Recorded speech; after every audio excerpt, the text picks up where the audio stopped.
Dilsukh Nagar bomb పేలుళ్ల కేసులో 5గురిపై నేరం రుజువైంది. శిక్షపై తీర్పును సోమవారానికి వాయిదా వేసింది కోర్టు. మరింత సమాచారం మా కరెస్పాండెంట్ రాధాకృష్ణ అందిస్తారు. Radhakrishna, over to you.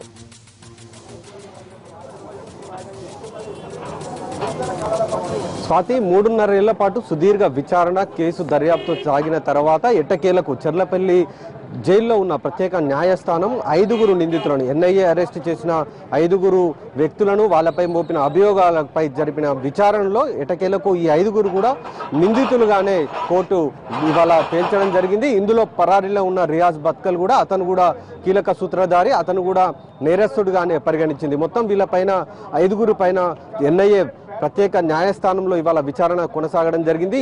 గతంలో రంగారెడ్డి జిల్లా కోర్టులో ఉన్న న్యాయస్థానంలో విచారణ జరిగినప్పటికీ ఎన్ఐఏ విజ్ఞప్తి మేరకు జైల్లోకి కోర్టును మార్చడం జరిగింది. ఇక్కడ విచారణ కొనసాగడం జరిగింది. గత నెల 21వ తేదీనే తుది తీర్పు వస్తుందని భావించినప్పటికీ కొన్ని కారణాల వల్ల ఈ రోజు 13వ తేదీకి వాయిదా వేయడం జరిగింది. ఇవాళ జరిగిన విచారణ అలాగే న్యాయస్థానం ముందు ప్రవేశపెట్టిన సాక్ష్యాధారాల ఆధారంగా 5గురు నిందితులను దోషులుగా తేల్చింది. అయితే వీళ్లకు వేయాల్సిన శిక్ష కాలం మాత్రం ఎలాంటిది అన్న దానిపై ఈ నెల 21కి వాయిదా వేయడం జరిగింది. మొత్తానికి ఎన్ఐఏ కోర్టు ముందు ప్రవేశపెట్టిన 157 మంది సాక్ష్యాలు అలాగే 201కి పైగా పేలుడు పదార్థాలు ఏవైతే పేలుడు జరిగిన ప్రదేశంలో స్వాధీనం చేసుకునే కావచ్చు, అలాగే నిందితుల రూమ్లలో వీళ్ళు అద్దెకు హయత్ నగర్ వద్ద ఉన్న రూమ్లో అద్దెకు ఉన్న గదిలో ఉంచి స్వాధీనం చేసుకున్న మెటీరియల్స్ కావచ్చు, అలాగే కాల్ డేటాలు, అలాగే సెల్ ఫోన్లు, వీటన్నిటిని కూడా కోర్టు ముందు ప్రవేశపెట్టడం జరిగింది. అలాగే 500కు పైగా కూడా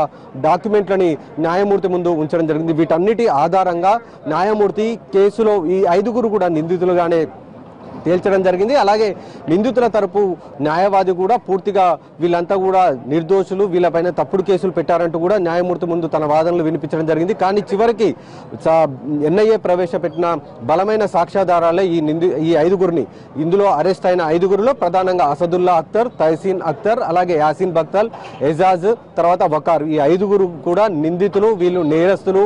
దిల్సుఖ్ నగర్ జంట పేలుళ్లలో వీళ్ళు బాంబులు అమర్చడంతో పాటు బాంబులు సమకూర్చడంలో వీళ్ళు కీలక పాత్ర పోషించారనేది న్యాయమూర్తి నిగ్గు తేల్చడం జరిగింది. అలాగే ఈ పేలుళ్లలో 18 మంది చనిపోవడం, 130 మందికి పైగా కూడా తీవ్ర గాయాల పాలయ్యారు.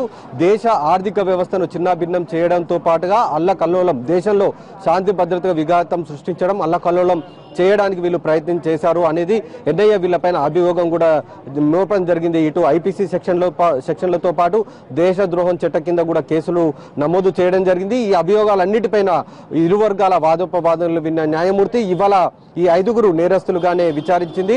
A1గా ఉన్న రియాజ్ బత్కల్ మాత్రం ప్రస్తుతం ఇంకా పరారీలోనే ఉన్నాడు. అతని కోసం గాలిస్తున్నామనేది కూడా న్యాయమూర్తికి ఎన్ఐఏ చెప్పడం జరిగింది. ఇతని కోసం ఇంకా గాలింపు కొనసాగుతుందని చెప్పడం జరిగింది. మిగతా 5గురికి మాత్రం ఈ నెల 21వ తేదీన శిక్షను ప్రకటించే అవకాశం ఉంది. స్వాతి.